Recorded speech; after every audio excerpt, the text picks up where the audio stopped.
C'est pour ça que j'ai attendu 40 ans. J'avais arrêté de prier pour que ma maman et mon papa se réconcilient un jour ou se pardonnent mutuellement. Et je l'ai vue. Vous savez, elle était la toute dernière personne qui était avec mon père avant sa mort. Elle lui tenait sa main, lisait la Bible à mon père. Vous savez, la rédemption arrive. Certains d'entre nous doivent juste apprendre à attendre, à tenir ferme sur les promesses. Il est bon et il fait le bien. Et finalement, tout s'arrangera pour notre bien et pour sa gloire. Des miracles qui ont lieu. J'adore l'histoire d'Anna parce que si vous remontez dans l'histoire, vous lisez au milieu de Luc, chapitre 2, à propos de ce couple d'adolescents nommés Joseph et Marie. Ils amènent ce petit garçon nommé Jésus, Emmanuel, Dieu avec nous, merveilleux conseiller. Selon le livre de Moïse, il l'emmène au temple de Jérusalem quand il a 8 jours.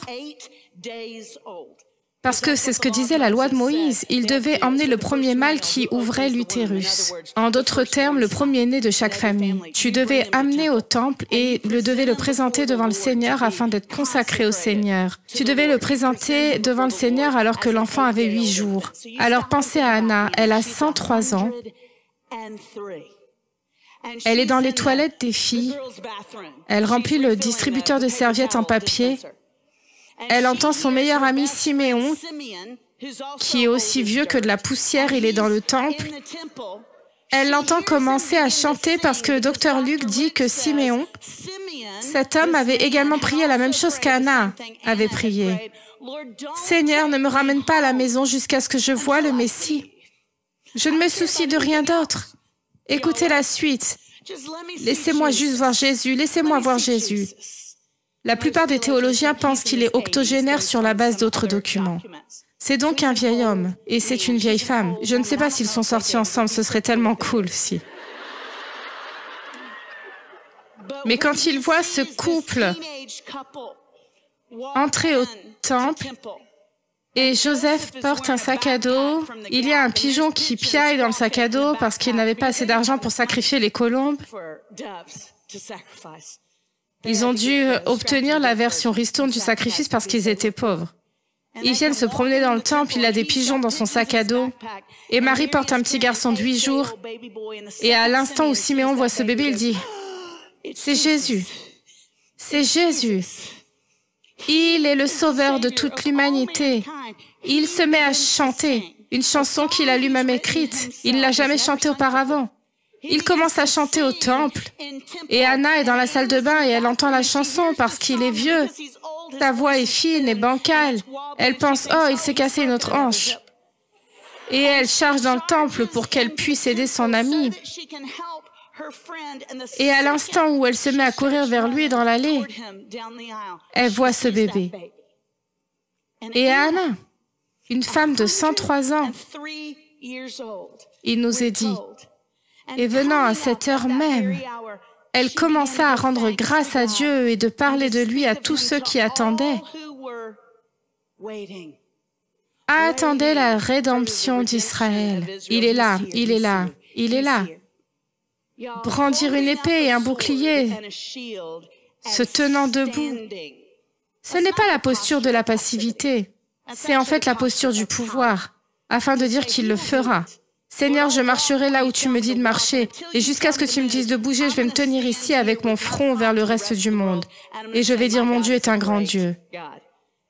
Les 2 miracles les plus grands que j'ai vus de mes propres yeux se sont produits dans notre famille. Ils étaient de l'autre côté de l'attente, de l'autre côté d'une longue attente.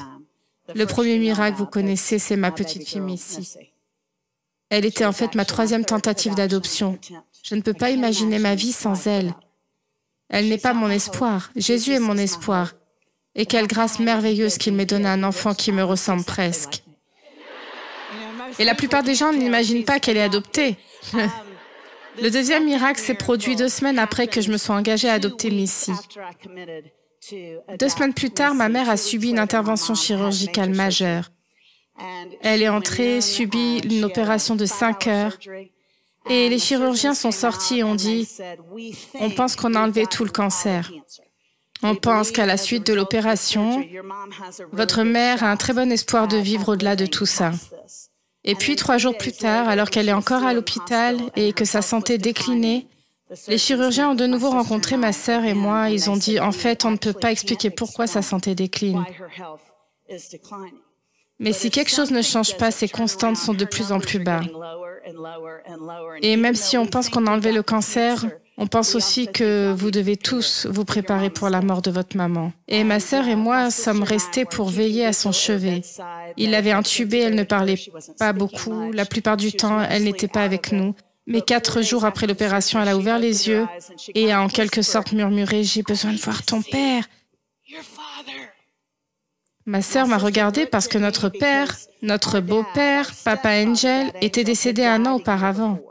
Et on pensait qu'elle était juste confuse à cause des médicaments. Elle pensait que papa était toujours en vie, donc ma sœur n'est pas comme moi. Et elle pense que je suis plus proche de maman, alors elle était comme « C'est pour toi, tu dois lui dire ». Alors je me suis penchée, j'ai dit « Maman, je suis vraiment désolée, mais papa est mort l'année dernière. » J'ai dit « Tu te souviens, papa? Papa est mort à l'hôpital à cette époque l'année dernière. » Et elle a dit « Pas ce papa. » Elle a dit « Je veux voir ton père. Je veux voir Everett. » Vous savez, ma mère et mon père ont divorcé quand j'avais 5 ans. Et c'était le pire divorce dont j'ai été témoin. Beaucoup d'abus, une colère extrême, une énorme animosité. Je pense qu'ils avaient échangé peut-être 2 phrases en 40 ans. Ma mère et mon père se détestaient. Et donc, je ne savais pas trop comment répondre. J'ai dit, d'accord, maman. J'ai appelé papa. C'est le papa qui a eu un cancer du côlon, qui a métastasé au cancer du poumon. Et j'ai dit, papa, tu sais, on est à l'hôpital avec maman et elle te demande. Et il a dit, très bien, je serai là dans 1 heure. Mon père arrive en fanfaronnant dans le couloir de l'hôpital. Et je vous l'ai dit, il est comme un mini John Wayne. Il est juste un petit 1m70, 70 kilos mouillé. J'ai les gènes de ma maman. En réalité, elle est petite aussi, mais bref. Il arrive en fanfare dans le couloir et c'est un homme tranquille, un peu taciturne. Il s'est approché de ma sœur et moi, il nous a appelés quand il était arrivé. On était devant la chambre de maman. Il dit « Je vous aime les filles, votre mère et moi avons besoin d'un peu d'intimité, vous restez ici, je reviens dans 1 minute. » Et il est entré, je me suis tournée vers ma sœur, j'ai dit « Si lui mettait un oreiller dessus !» Je veux dire, je ne savais pas. Vous savez, ils ne s'étaient pas vus depuis des années, des années, des années. Ils se détestaient. J'ai pensé aux zut, vous savez, on va être à la télé avec cette histoire. Il n'est pas sorti pendant environ 30 minutes. J'étais vraiment inquiète, on ne savait pas ce qui se passait. Et il ressort environ 30 minutes plus tard et il dit « Je vous aime les filles, votre mère va s'en sortir, je serai de retour d'ici demain. » Et il s'est éloigné, ma sœur et moi étions comme... Et on entre dans la chambre de maman, elle est assise dans son lit, il y a de la couleur dans ses joues. Et c'est aussi proche du mot à mot dont je me souvienne, ce que ma mère a dit. « Votre père a prié pour moi, il m'a oint d'huile et tout ira bien. » Et j'étais comme... Je veux dire, je pensais qu'il lui avait donné la marijuana médicinale parce que je veux dire... je n'arrivais même pas à y croire, vous savez. C'était en avril 2012, jusqu'à la mort de mon père. Mon papa Harper est mort en janvier, le 13 février 2013. Et jusqu'à la mort de mon père, chaque jour, lui et ma mère se parlaient au téléphone. Et elle le voyait, ils se voyaient 2 ou 3 fois par semaine. Ce n'était pas romantique. Ils se connaissaient juste dans leurs pires moments. Et Dieu a racheté leur histoire. J'étais simplement émerveillée. Cette année-là, pour Noël, je suis rentrée à Orlando et maman a dit « J'ai invité ton père à être ici, à ce grand Noël familial où toutes mes tantes, mes cousins, mon oncle sont présents, ma tante Darlene cette année-là. » J'ai pensé « Tu sais, maman a en quelque sorte romancé ça. Elle et papa sont amis maintenant, mais je pensais que notre famille n'allait pas accepter ça. Parce qu'il était méchant et vraiment violent quand j'étais plus jeune. Vous savez, il protégeait leur sœur. Et donc j'étais nerveuse. Et papa entre, et je ne l'oublierai jamais, c'était quelques semaines avant qu'il aille en soins palliatifs. Il entre et il a encore un peu de fanfaronnade de John Wayne. Mais quand il a ouvert la porte de ma tante Darlene, chacune de mes tantes, mon oncle, tous mes cousins germains ont couru, l'ont salué comme un soldat héroïque, de retour à la guerre. Je veux dire, ils se sont alignés pour embrasser mon papa. Et je pensais que c'était ça. Ça y est, j'ai attendu 40 ans. J'avais arrêté de prier pour que ma maman et mon papa se réconcilient un jour, se pardonnent mutuellement. Je l'ai vue. Vous savez, elle est la toute dernière personne qui était avec mon père avant sa mort. Elle lui tenait la main, elle lui lisait la Bible, vous savez. La rédemption existe. Certains d'entre vous doivent juste apprendre à attendre, à se tenir ferme, s'appuyer sur les promesses. Dieu est bon et il fait du bien. Et finalement, tout s'arrangera pour notre bien et pour sa gloire. Je veux que vous vous leviez tous. Levant votre épée, certains d'entre vous vont devoir rester debout beaucoup plus longtemps et dire « Je défends mon mariage. Je suis debout pour mes enfants. Je suis debout pour les enfants que je n'ai pas encore. Je suis debout pour les non-croyants de ma famille. Je suis debout pour mon méchant vieux papa.